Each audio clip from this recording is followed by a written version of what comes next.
విశ్వామిత్రుడు వశిష్ఠుడు ఇద్దరు మహర్షులే, ఇద్దరు బ్రహ్మర్షులే. కానీ వారిది వశిష్ఠ గోత్రం, నాది విశ్వామిత్ర గోత్రం, కొంచెం తేడా ఉంటుంది. మా గోత్రమే కౌశికస గోత్రం. పైగా వారు ప్రవచన చక్రవర్తి, నా బిరుదం ప్రవచన కిరీటి. నేను బాణాలు వేస్తాను. కిరీటి అంటే బాణాలు వేస్తాడు. అంచేత నాకు ప్రవచన కిరీటి అని బిరుదం, వారికి ప్రవచన చక్రవర్తి అని బిరుదం. నిస్సందేహంగా చక్రవర్తి వారే ధర్మరాజు, నేనే అర్జునుడిని.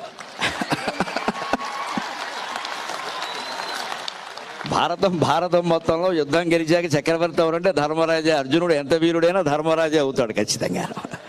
ఆ ధర్మరాజును ఆ రకంగా గౌరవించడమే అర్జునుడికి ఆనందం. ఆ గౌరవం ధర్మరాజుకి జరగడమే అర్జునుడికి ఆనందం.